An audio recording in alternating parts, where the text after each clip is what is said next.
What is up? Welcome in to the Early Edge, powered by SportsLine. I'm your host, Alan Bell, and we got a great show lined up for you tonight. We're going to break down all three NBA playoff games, from picks, spreads, totals, props, parlays, you name it.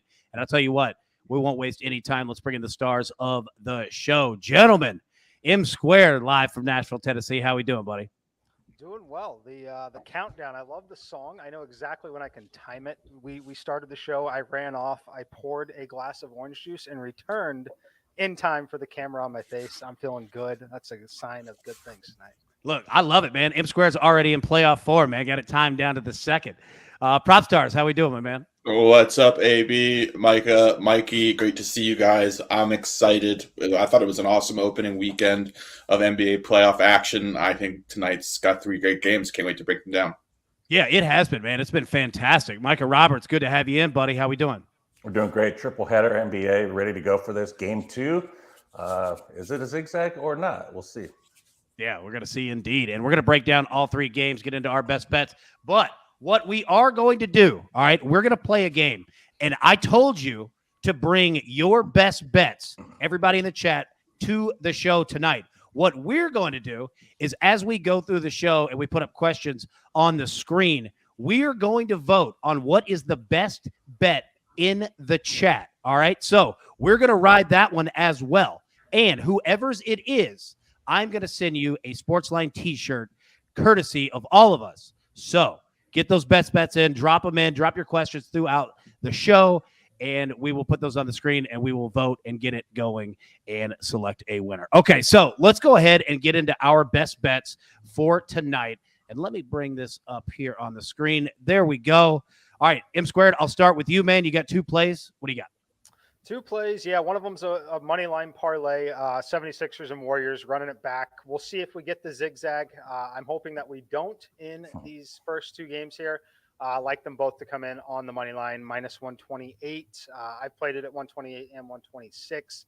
It's definitely on the move the other way. I would stop around 140 is the number that I think it starts to become a little closer to fair value. So just note that. And then 76ers minus 2.5 in the first quarter. I have a quarter unit on this one, looking for a fast start from the Sixers in this game. Might take the Toronto Raptors a few minutes to gel together with a makeshift starting lineup tonight. Scotty Barnes already ruled out. Looks like Gary Trent Jr. is still trending for doubtful, but there is a chance that he could play. I haven't ruled him out personally just yet.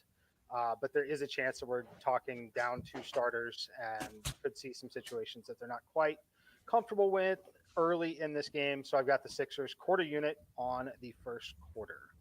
Beautiful. All right, prop stars coming to you. Our man, Chef Curry with the pot. All right, you've got him on this. Break it down. What are you seeing?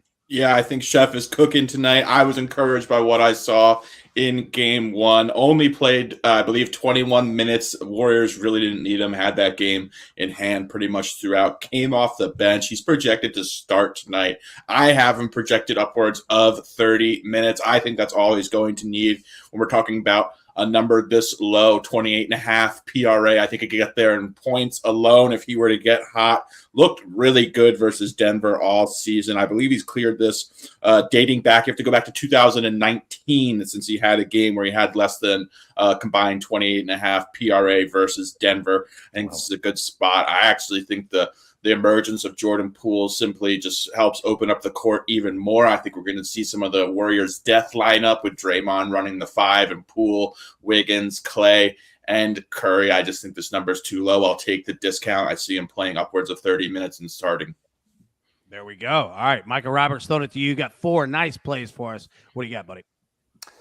Yeah, I'm taking the point in all of them. I've got Toronto plus 7.5, over 216.5. This is what they do when these two teams meet. Toronto usually covers a spread, and the game usually goes over at least 4 of the 5 meetings this season, including the playoffs there. I just think it's a good bounce back spot because of Philadelphia played pretty much the perfect game with a emerging superstar taking a lot of the shots and scoring 50% from 3-point range. That's not sustainable. And only 3 turnovers in the game. That's not going to happen again. So a lot of things that happen, you know, the Raptors didn't play a horrible game. They shot well. Block shots. I love this team because they get after it with the block shots, second in the NBA. So it's one of those things. I just think they're going to bounce back here this This is what's supposed to happen theoretically in the NBA, bounce back with two teams that aren't far apart from each other as far as team rating. So 7.5, I'm good with it. I like a faster pace than that. Also, Mavericks, same kind of spot, bounce back, especially the home team coming back in game 2 after the game 1 loss and no cover. I've seen a trend on that with those teams in the last 63 instances of this in a game 2. The home team is 40-23 against the spread. So that's something to follow. I mean, and, Doncic probably not going to play again, but it's more about a bet against the Jazz, who are not playing. They didn't play well in that game that they won. They got lucky that the Mavericks shot so many three-pointers, which Jason Kidd will surely fix. And that's another thing. I think Jason Kidd's better X's and O's guys and can do some adjustments better than Quinn Snyder. Something to look for in a lot of these matchups with the coaches. There's some coaches like Steve Nash, not a big fan of his X's and O's, and I think it's going to hurt him in that series as well. And then coming back with the Nuggets, respawn, and mostly because I think the officials think they owe a couple paybacks because they only shot 13 free throws in that game, and I think the Warriors shot like 29 times. I think there's an equalizer here at the free throw line. I think the Nuggets will play better. They can't play much worse with their outside shooting. Maybe Barton, he didn't play bad, but he played poorly defensively. I just think it's bounced back, and they've won 2 of 3 at the Garden. Granted, at San Francisco without Draymond Green in the first 4 meetings that the Nuggets won 3 of. But still, I think they'll compete better, much better tonight. I like it, man. I like it. All right, we'll drop these in throughout the show. You'll see them definitely for sure. All right, quick question before we get into the games here. Props. All right, got a question from Candace here. What would you play that up to in terms of Steph Curry PRA? I personally I'm comfortable probably at 29.5. As long as it's not overly juiced. I know this one opened at 28.5. I pounced on it quickly. But, I think it's started to move north once people realized that Curry was projected to start tonight. But, I wouldn't go much more than 29.5, and I'd stick to about minus 120 odds. All right, nice. Yeah, good to know there. All right, and Alex says Curry prop is at 27.5 on FanDuel. So anybody out there using FanDuel, take a look there. Might be able to find yourself an extra point of value. Mike, did you have something? I was just going to say to that front, if you like that Curry prop, I would probably grab it now, especially on FanDuel. It could move by 2 full points once he's officially ruled in the starting lineup, if he is ruled in the starting lineup tonight. I'm not sure if he's going to start. I don't think it's going to matter for his prop. But if he is ruled in, that number is going to close at 29.5. All right, that's good info to know, man. Definitely. All right, so let's get into these games here. And please, everybody in the chat, please keep dropping your best bets. Make sure to put your Twitter handles with that as well. It makes it so much easier to find you guys after the show. And not only your best bets in terms of the game that we're playing for tonight, but your questions as well, right? So put those in there, drop them in. I swear we'll get to as many as possible. All right, so let's get into the first game here. All right, so we got the Raptors at 76ers. All right, 76ers 7.5-point favorite, total of 216.5. Kind of where we sit here as a brand at SportsLine. Mike Barner's on the 76ers minus 7.5. Matt Severance is on the 76ers money line. M squared, you've got 76ers first quarter minus 2.5 at a quarter of a unit. Micah, you're on Raptors plus 7.5, over 216.5 as well. All right, and Mike, your parlay, obviously with the 76ers on the money line. So, Mike, I'll start with you. All right, so just taking a look at this game, what are your thoughts here? How do you see it playing out? Yeah, break it down for us, man. My biggest thought here is Scotty Barnes is someone they're definitely going to miss his presence on the floor. And then we'll see if they're without Gary Trent as well. Just having 2 different starters out of the game for them. It's a lot to deal with in this spot. I think it's a game where the Sixers can take control and win this one on their home floor. Quickly want to talk about shot quality. We've talked about it a little bit in college basketball. There's a great company out there at Shot Quality on Twitter. Looks at the basically several different metrics to show you what should have happened in a game. And to Micah's point, in that game, the 76ers overperformed by 14 points in game 1 based on the shots that they took in that game. They still would have won the game 83% of the time at that point. They still played a good game, but they largely overperformed. I'm looking for that to regress just a little bit. I think that the 7.5 is a live number. I still give them a really strong probability to win the game outright, though. I think it's one that they take control on their home floor. Look for a pretty big effort here from James Harden as well. I know a lot of focus is on Joel Embiid. A lot of it's going to be on Maxey, and Maxey, obviously, those two guys have created a ton of opportunities for him. But I'm looking at this spot to be one that James Harden can excel in. And then one more final note on the parlay. I don't typically recommend doing this. We do it a little bit in hockey. I definitely don't recommend doing it often in hockey. But in NBA, in this particular game, when you're looking at the money line, some sportsbooks offer a three-way money line where you're basically excluding overtime in your money line play. If you like the 76ers tonight, like I do, and you're not wanting to pay the minus 350 now that is out there, there's a couple books, one of them being MGM, that's still hanging minus 275 on the three-way money line, which means they have to win in regulation. Personally, I think it's a good way to bring that number down, get it to another playable range on that parlay. I don't think that overtime is in play for the 76ers tonight, so it's a good way to save a little bit on that price. Yeah, that's good info right there. A quick question for you, Mike. Maui asks, what does getting, a quarter of a unit do for you here? What are your thoughts there, in betting in terms of going below, a standard unit? What are your thoughts just overall in general? So for me, the unit size is just strictly correlated to the edge or the implied edge that I have from my numbers. But as far as the quarter unit, there's obviously you shorten the game from 4 quarters to 1. There's obviously more variance in 1 quarter. So that's why we're bringing that number down to a quarter of a unit. But a lot of this play is also playing on the fact that, again, the Toronto Raptors are playing potentially here minus 2 starters in this spot. They're also playing on the road with a crowd.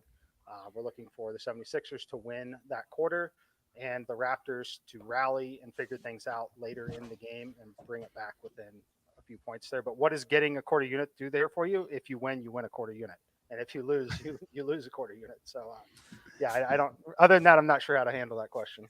No. I like simple answers, man. Like I like that. So, all right, Micah, coming over to you, man. All right, so want your thoughts on the game. Also, Ronald Brown says he likes Sixers team total under 114. So, if you have any thoughts on that, but then also, just your thoughts on the game in general, break it down. What are you seeing?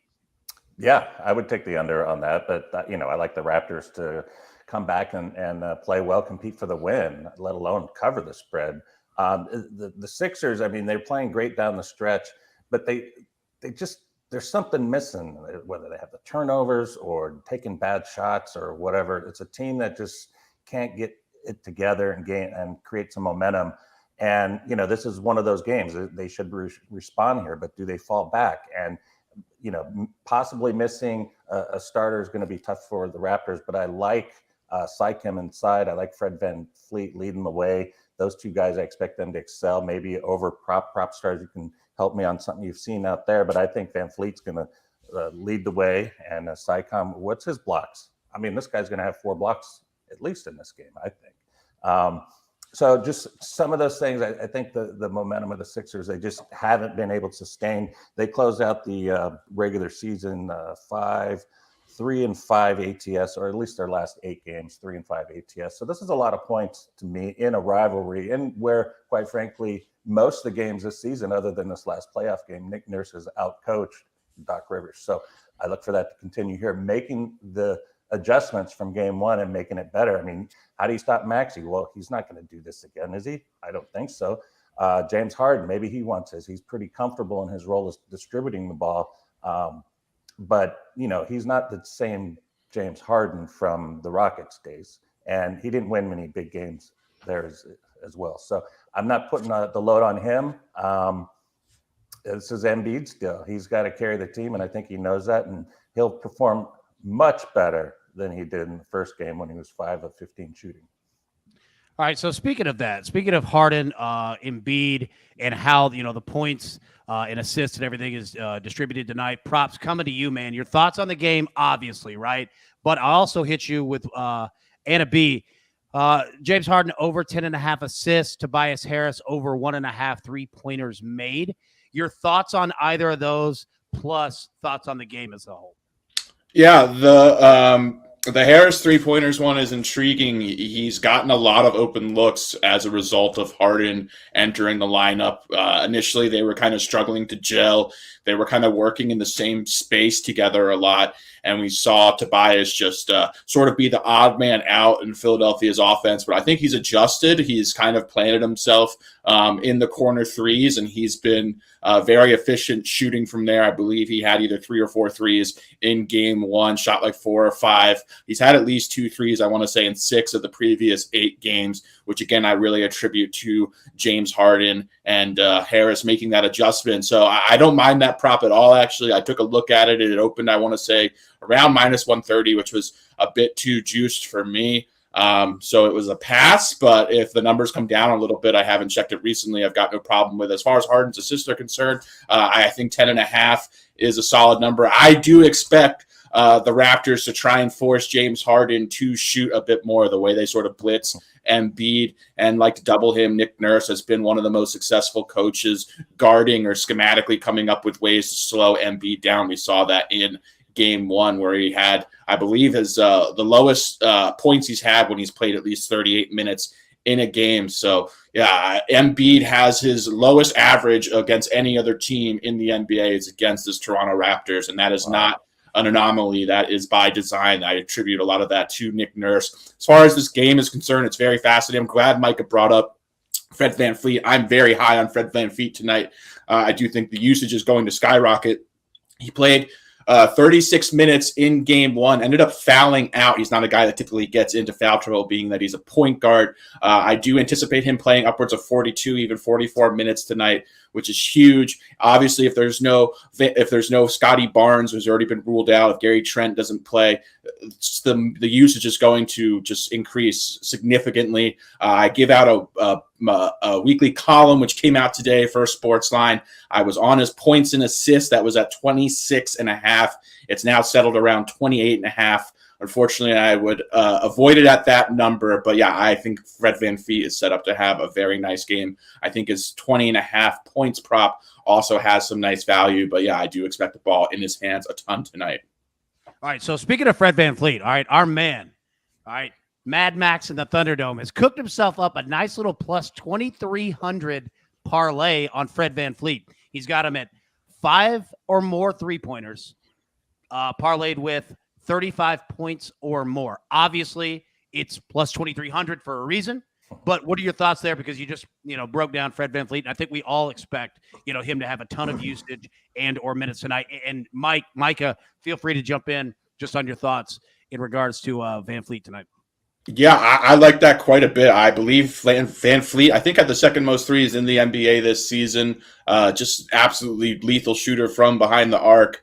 Yeah, he's going to be shooting. He's going to have a green light. Wouldn't surprise me to see him end up with 20 to 22 field goal attempts in the game. He only had 12 shots. He was 7 of 12 from the field in game 1. Like I said, without Scotty Barnes, without Gary Trent, those guys account for nearly 30 plus shots and close to 37 points. So yeah, that's just a lot of a production that's going to be kind of distributed elsewhere. I think Siakam and VanVleet are going to be the biggest beneficiaries of that. And there wasn't a large reaction to those players, potentially missing the game. I expected VanVleet's points and assists to be significantly higher. I think what we saw in game 1 was way closer to his floor than his ceiling, and he still had a decent game considering he fouled out. And he fouled out with 9 minutes left in the fourth quarter. He was going to close out the game and probably play 43, 44 minutes in that game. So yeah, if he can stay out of foul trouble, which it isn't a problem historically for him tonight, I think he's going to take a ton of shots, and that's all you can ask for when you are on an over on a prop. You're looking for that volume, and you can't really trust many more guys as much as you can VanVleet. So I love it. Yep, I would echo a lot of the same. So what you're looking for in this spot is you're looking for someone who's even attempted enough threes to get you to 5 made. And he's someone that has, you go look at some of his box scores, routinely will attempt 12. He's had a few flash games of 16 attempted threes. He's not going to score 35 plus points in this game without making 5 threes, in my opinion, just the way a playoff game plays. So I do love the correlated play. You're out there, you see that's what Max is great at, frankly. You see a prop number like that at 35 plus points or 40 plus points, you might as well tack the threes on with most of those perimeter players because those numbers are not happening in the situation without the 3-point shot. So I do love the correlation there.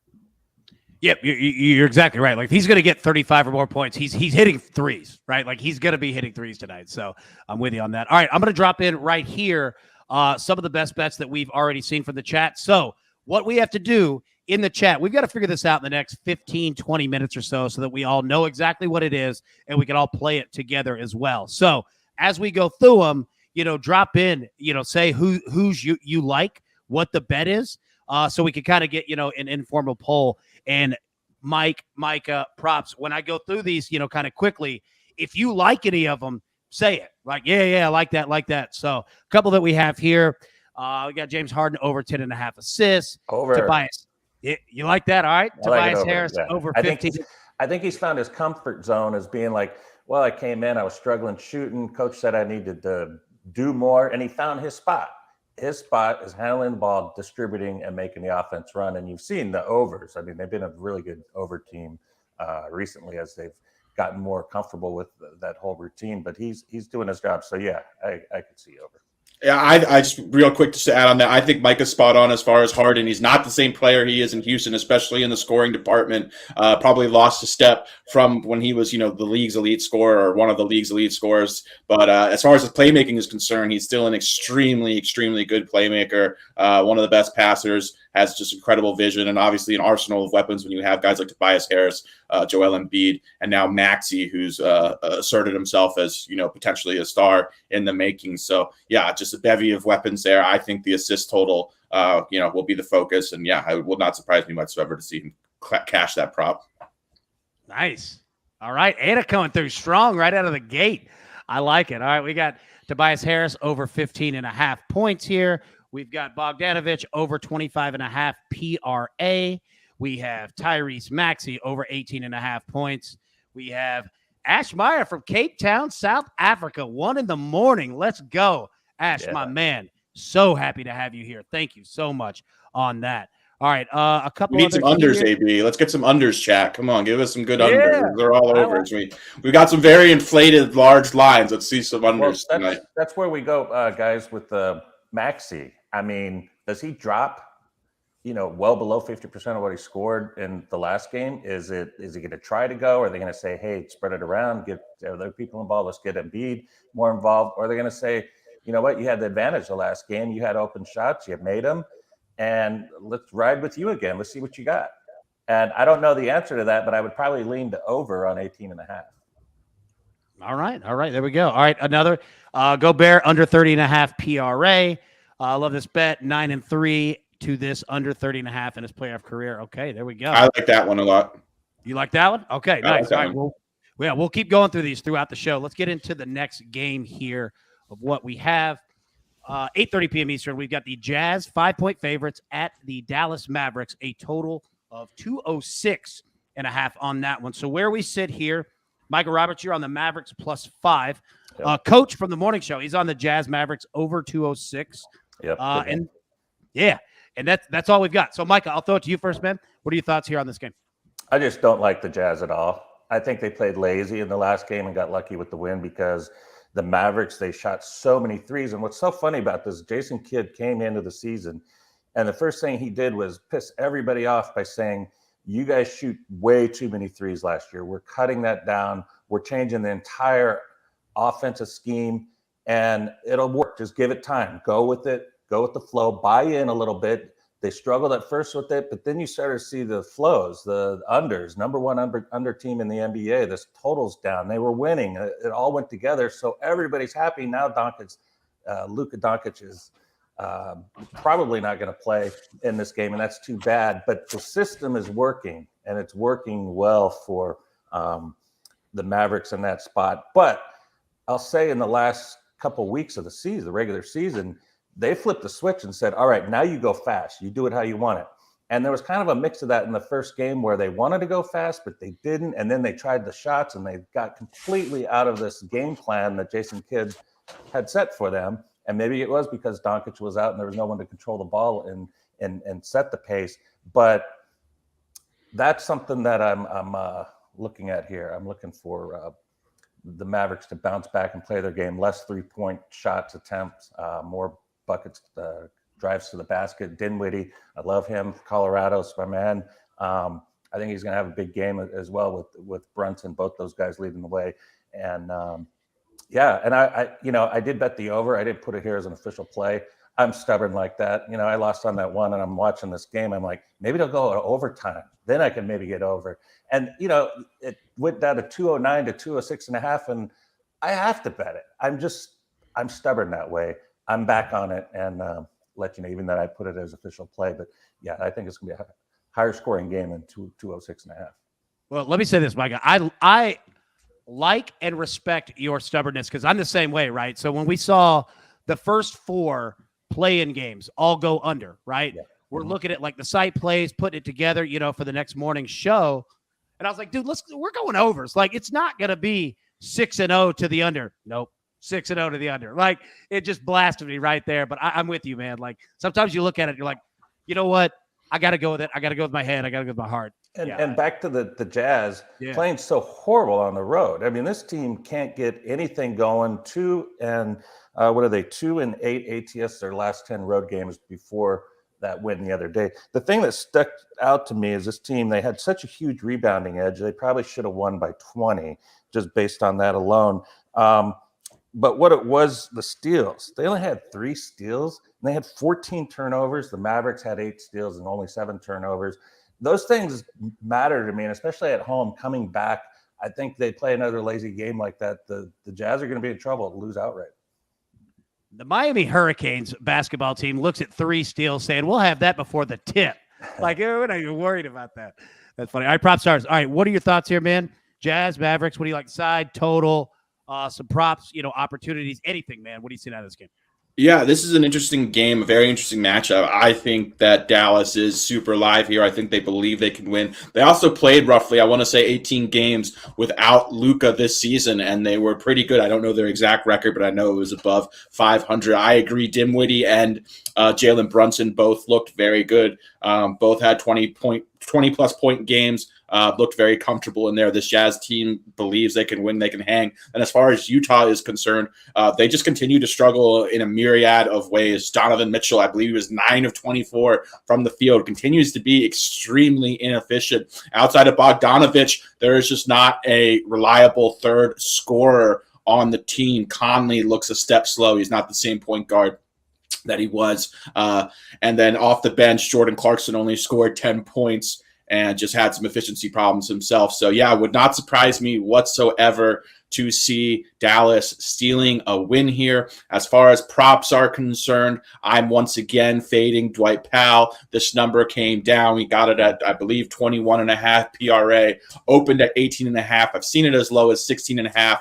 I would pass on it at that number. But Maxi Kleber ended up closing the game for Dallas, played the crucial minutes. Dallas had the game. They were down 1 point with 3 minutes or 2 minutes and 53 seconds remaining. So this was a very tight game in the fourth quarter. And Jason Kidd seems to trust Maxi Kleber in those moments. Obviously offers more as far as the shooting is concerned, 3-point shooting. Another reason I like fading Powell is because he really benefits so much from Luka's presence on the court. They play like a nice 2-man game, gets him a lot of open looks. I just don't think Powell is I don't think he's a good fit in this matchup. I'd expect him to maybe play 20 minutes or so. Kleber is an interesting guy to me just because of the 3-point shooting. And I expect him to close the fourth quarter. So definitely some interesting opportunities throughout this game. Opportunities. I like that. I know, it's good, right? It's really good. All right, fill us in here real quick. Like, what's the status on Luka? Like, where do we sit? Where is he? As far as sorry, go ahead, Mike. He's officially been ruled out. He's out. Yeah. All right. So is this we're waiting like one more game? Is it just kind of game to game? Yeah. I've heard he has a shot of returning. If they're down 0-2, I'm not sure if they're going to rush him back. I think if the series is potentially 1-1 heading back to Dallas, heading back to game 3, I think there's a scenario where he is potentially coming back. But he didn't get ruled out until recently, right, Mike? So there was a very slim. Yeah, there was a slim chance that he was going to suit up tonight. So I do think there is a chance if the series is competitive and, Dallas is able to win tonight that he does make it back. Obviously, if they're down 2-0 or 3-0, I think that window sort of closes. But, I think he's potentially out there if the series is competitive.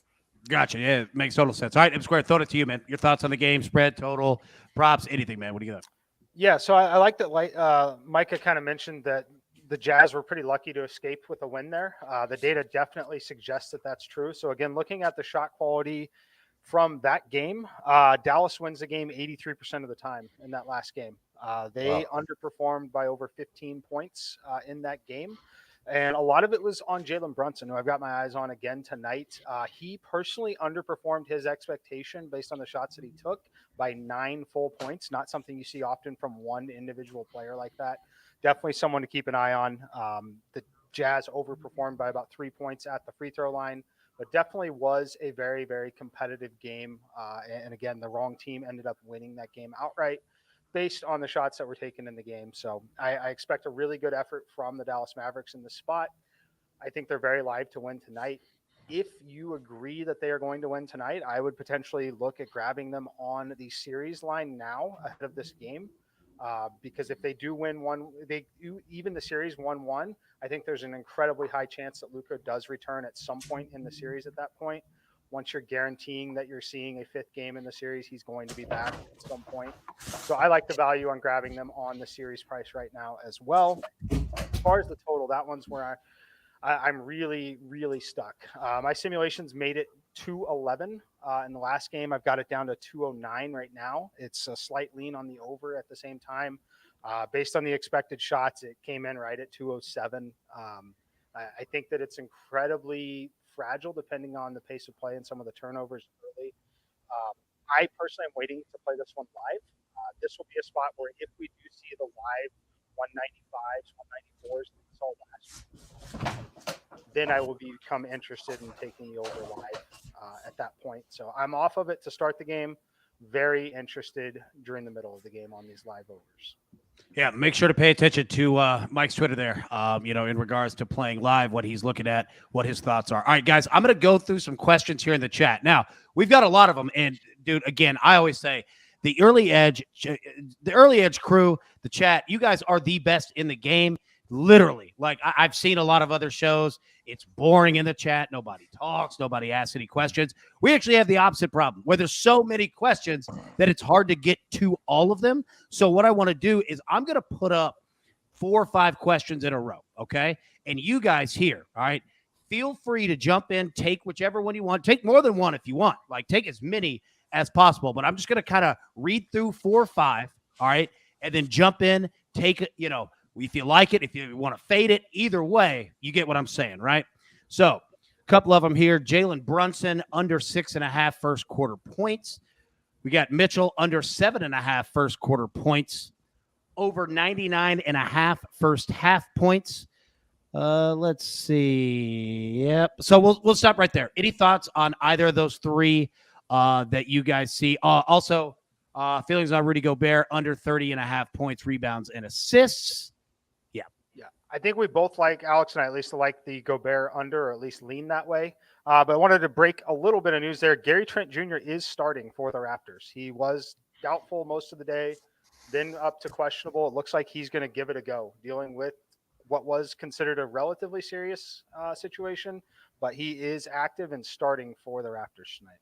It's great info. Yeah, absolutely great info. All right, yeah, you guys, thoughts on any of those props or picks? Yeah. I tend to personally avoid first quarter scoring props unless there's like a glaring disparity between my projections and where a guy's number is. I just think that they're subject to a lot of volatility. So not a market that I personally bet. Not sure, Mike, if you have a feelings regarding first quarter props, scoring props. No, I play very little props to begin with. I look at them. I play fantasy sports, but I just haven't. That's not somewhere that I've channeled my money. I think it's just one of those old habits where the game itself to me is more attractive, or sometimes the first half in spots or the first 5 innings of baseball. But the props itself, player props and stuff, I just hit or miss on them. So me saying something about a player prop, don't take too much. I like Brunson. The issue with first quarter props, as Prop says, There's a ton of volatility. It would be unders or nothing, frankly. It takes a lot to go right to score over the 7 points in the first quarter. Very easily can go wrong. 2 quick fouls. You played 2 minutes. Happens all the time in the league. So for me, it would be under or nothing, and nothing considering I told you Brunson underperformed by 9 points in the last game. I'm going to sit that one out personally. Gotcha. Now, like we said, you guys are the best chat in the game. And here's another proof of it right here. 2 a.m. Athens, Greece. Nice. Thank you. Seriously, thank you. Yeah, that's fantastic. That's so awesome. Another one here. Dinwiddie, over 6.5 assists. Anybody have a thought on that? I think he had 8 the last game and was controlling the ball, I think, a little more than Brunson, and, having a tough time having his teammates make shots. So I would go over. I expect him to do something similar, maybe a little better game than game one. Nice. Yeah, he's more of a natural point guard than Brunson, who I think is it's more of a 2 guard traditionally. So yeah, I don't mind that for Dinwiddie, but he will have a large scoring responsibility at the same time, considering this team without Luka Doncic. Brunson is the only really shot creator on the team besides Dinwiddie, who can create his own shot. So I do think he will have a large scoring responsibility. Don't dislike that. I do think the number is fairly efficient, although I would lean over on it as well. Nice. All right, a couple other here, and then we'll get to the last game, break that down, and we'll get to more questions. Don't worry about that. Let's see. Kleber over 12.5 points and rebounds. I like that one. You like that? Okay. Yep. Aaron Gordon under 15.5 points. I like that one as well. Okay, there we go. All right, 76ers team total. We already talked about that, over 111.5. Let me see. Okay, I think we're pretty caught up. We'll get some more here on the next game. Will Barton over 24.5 points, rebounds, and assists. Let's see here. Klay Thompson under 24.5 points. Anunoby under 18.5 points. Let's see here. Embiid over 32.5 points. Best bet from Jaron Jacobson. Maxey over 19.5. And last one here will hit Bones Highland, at least 2 threes made, minus 159. Kleber, 8 points, minus 103 from our man Chase Ferris there. Yeah, go ahead, props. I like fading Bones Highland tonight for a number of reasons. Had that game not gotten out of hand, he would have only played, I think, around 14 minutes. Was not going to close the game. We saw him towards the end of the regular season really come on. I'm very bullish on his long-term outlook, but I just don't think he's ready to be a playoff contributor the way that the Nuggets need him. I just don't expect him to play upwards of 15, 16 minutes in this game. Furthermore, Gary Payton Jr. is a tremendous on-ball defender who will likely be specifically matching up with Bones. They're going to be on the court at the same time together, and that will be his defensive assignment. And he is as good as a stopper as we have in the NBA as far as perimeter defenders are concerned. So I like fading Bones tonight in a myriad of ways. I read something last night. I sent it to Mike on Twitter, and it was Michael Malone, the coach of the Nuggets, talking about Bryn Forbes getting more playing time because you got to mix something up. The outside shooting's horrible, and the backups are horrible, and they haven't fixed this all year. You knew Jamal Murray and Porter were not going to be around to the playoffs, and you dilly-dallied around the whole season with this junk at the shooting guard, one of the most important position, one of them on the floor. And they've been getting away with it because they've just been riding Jokic. Every once in a while, they go off and have a great game. But that 2-guard spot, even the one, I mean, it's just been horrendous for the Nuggets all season long. And Bones Highland, I think he's going to be fine. He was nice in college. He's proved himself a little bit here. But I think he's really down on himself for underperforming in his first playoff game when it was a spot for him to really take some spotlight. And he didn't show up. And he was basically tweeting about how he's going to show up tonight, but that's on his mind. And with young kids trying to prove something on the road, I don't like that situation. Mike, agreed. Oh yeah, I was going to go to the exact same thing Micah was talking about. The verbiage there on getting Bryn Forbes on the court. Definitely something I believe. Bryn Forbes is a guy that's played with 2 really good teams in the San Antonio Spurs and the Milwaukee Bucks. Obviously, a lot of smart organizations have liked him, and he definitely loves to chuck. You look at some of the opportunities that he's had to shoot the ball, not in the last game where he played 35 minutes. Don't look at things like that because that's not a reality. look at some of the game logs where he's played 16 and 17 minutes. He has 5 of those games where he's attempted 8 threes in 16 minutes. That is someone who loves to come in and chuck. I think he sees the floor. The unfortunate reality is you're not finding props for him. It's just not gonna exist. But you can definitely start to short guys like Bones, potentially Will Barton. Maybe Will Barton under the 24.5 I saw there. That's crazy. It's PR. It's just the combined points, rebounds, and assists. Oh, okay. Yeah. That's all different. Yeah. So, but that number and some of the others, it's a pretty good indication that I do think we see a rotation at least of Bryn Forbes in this game, especially if they're trailing by, say, 12 to 14 points at any point. He's going to be in there for sure. And like you said, Mike, he's played a lot of meaningful playoff minutes as well, which just has a lot of importance. And, as far as the trust is concerned from the coach, at this point where you're down 0-1 already, trying to avoid going down 0-2, those minutes that he's played and the experience is very meaningful. So, yeah, I could definitely see him potentially eating into some of those minutes that we saw. Highland was playing upwards of 25, 28 minutes over the last quarter of the season. So wouldn't surprise me at all to see some of those minutes allocated towards Bryn Forbes.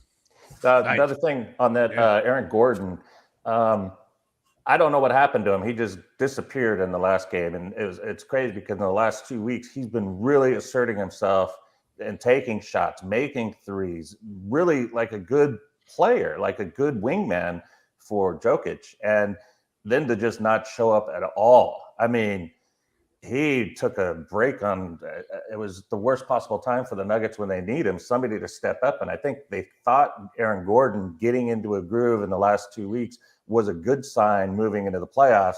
And then he lays an egg. So I would expect him, if you like the Nuggets to win or cover or play well, Gordon's got to have a good game. So if you like the Warriors and the Nuggets are going to struggle, I would go under on Gordon.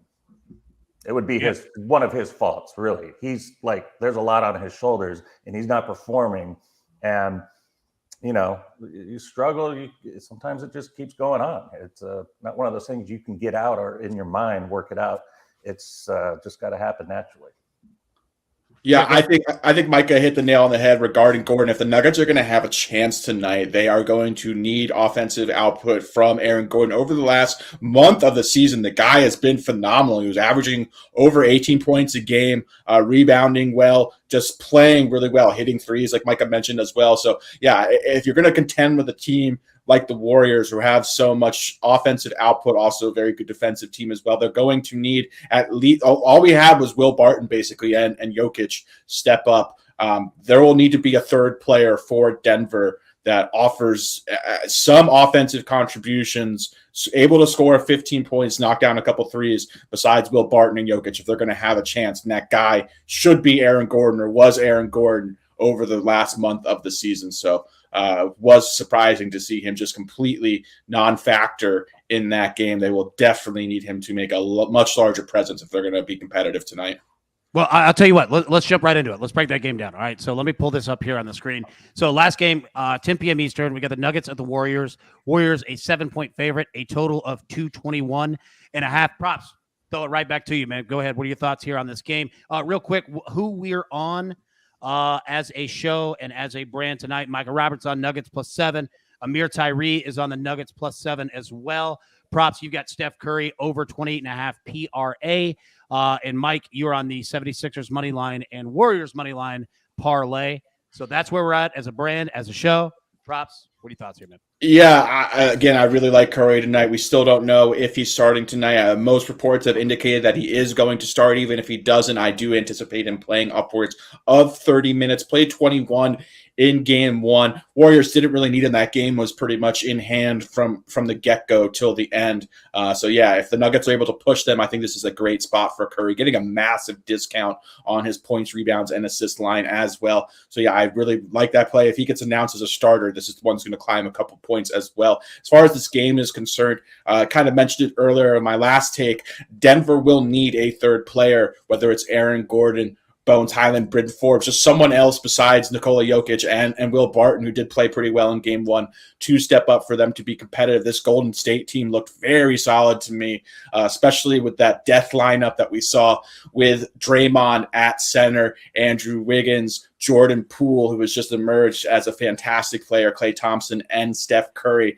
I'm not a person who really buys into narratives, especially as far as props are concerned. But one thing I do believe in is playoff Draymond Green. We saw that in game one. Kind of didn't really have a big impact in the first 2 quarters. I think he only had a combined 5 points, rebounds, and assists at halftime. And then he just took over the third quarter. Was absolutely phenomenal. I want to say he ended with close to double-digit assists, 7 or 8 rebounds, hit a 3, which we don't see Draymond do very often anymore, shot the ball well, finished with 12 points, had close to 30 combined points, rebounds, and assists, looked absolutely tremendous. If Draymond is able to give that sort of production and step up the way he has historically in the playoffs, I believe that he's going to. This Warriors team, in my opinion, is as good as any team out west. So, yeah, I'm a big believer in playoff Draymond, and I think he's going to have a tremendous impact in this series. Playoff Dray. It'd be nice if they could call some fouls on him. Draymond was fouling Jokic all game. Jokic only goes to the game 2 times. And they're killing him inside. They're dragging, they're pulling him. It was horrendous to watch. And I was just like, I'm not watching this anymore. It's crazy. But they did win the first quarter. They won the fourth quarter. The second and third quarter, they had a little problems with.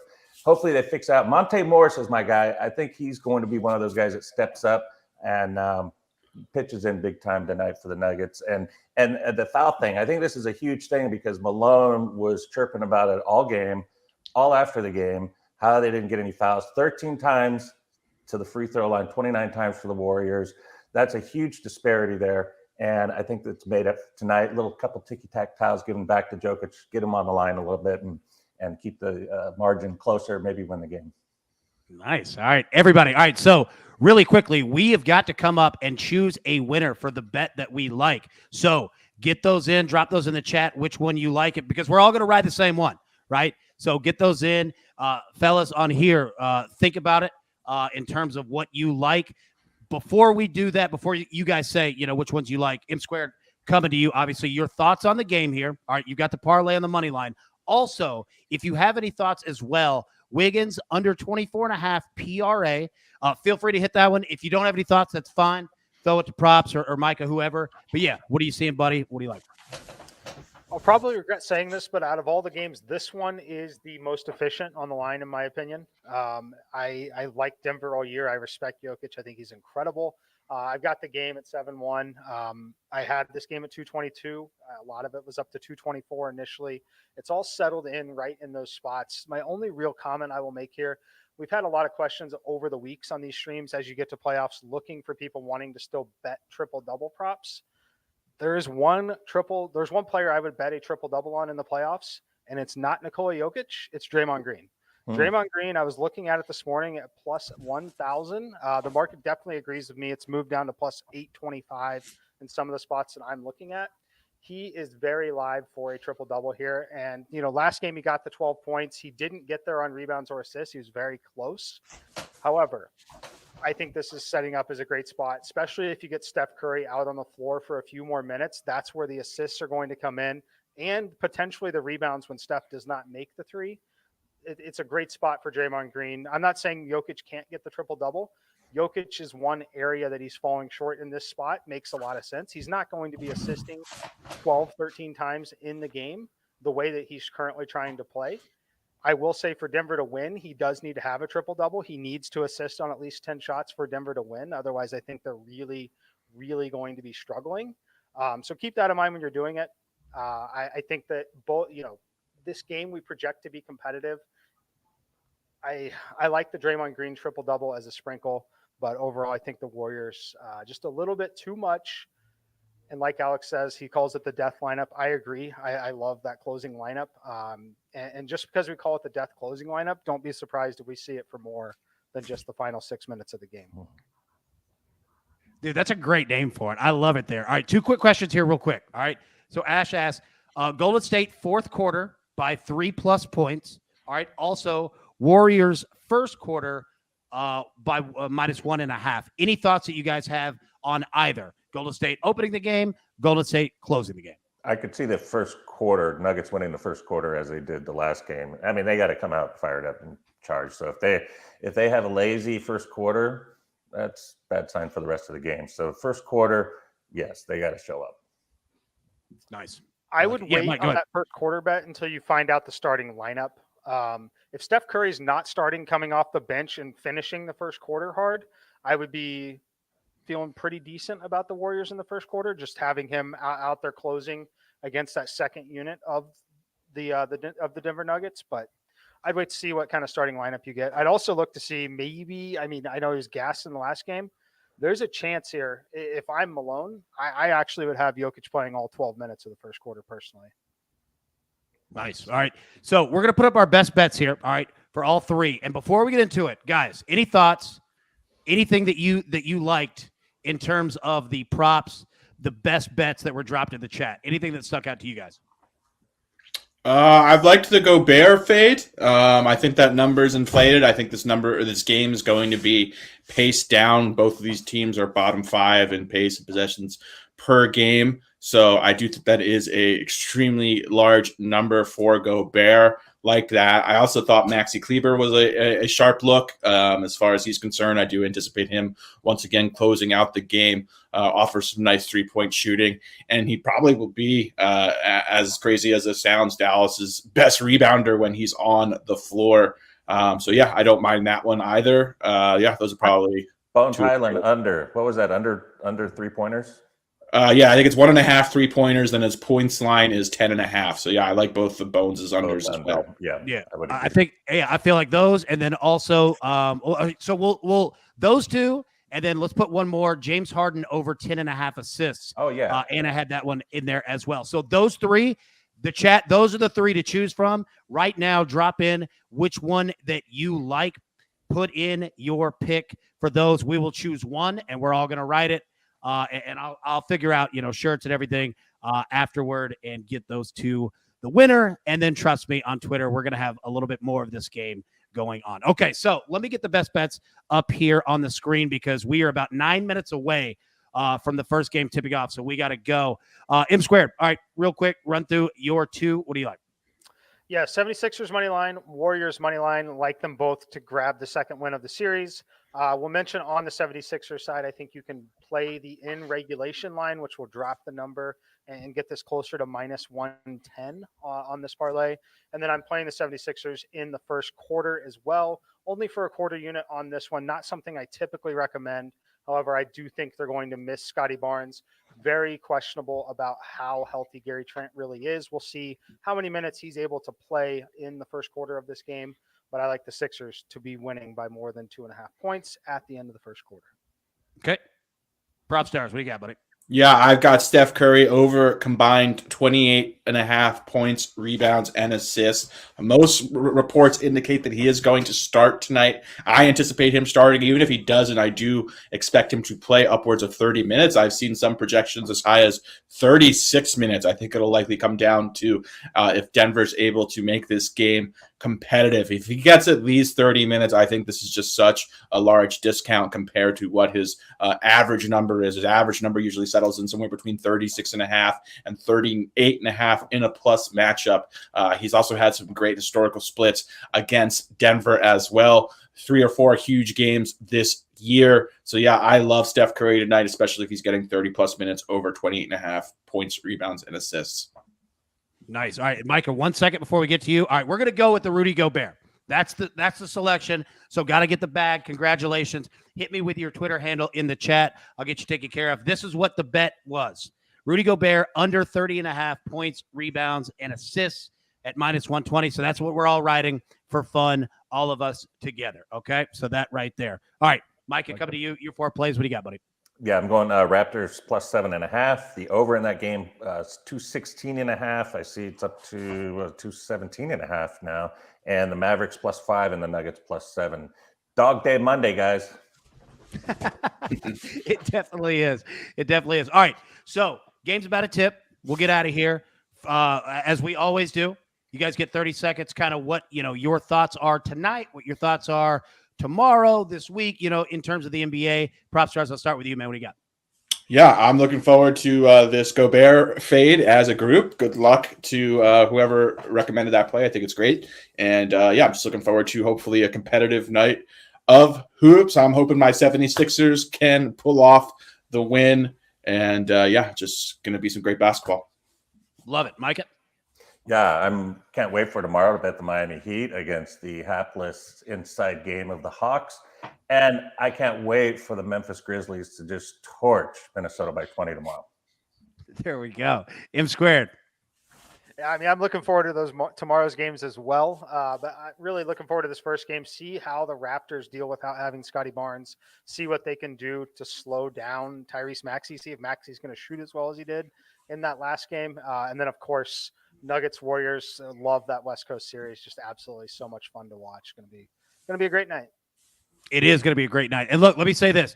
We got a lot of people who voted for Harden assist. All right. Anna B, congrats. We're playing both of them. All right. So you both have won. I'll get with you. Get your Twitter. And if you could drop your Twitter in there real quick, I'll get with both of you, get you all taken care of in regards to a couple shirts sending out. But yeah, guys, thank you so much. This was so much fun. Really appreciate you guys tuning in with us. Yeah, rolling with us, man. Like, I love these shows. I love breaking it down. So, I can't do it like Coach does, but you do have your marching orders. All right. And you know what? Let's hit these bets, man. Let's crush these. And we'll see you all tomorrow morning at 10 a.m. Eastern normal time for the early edge. Everybody, best of luck.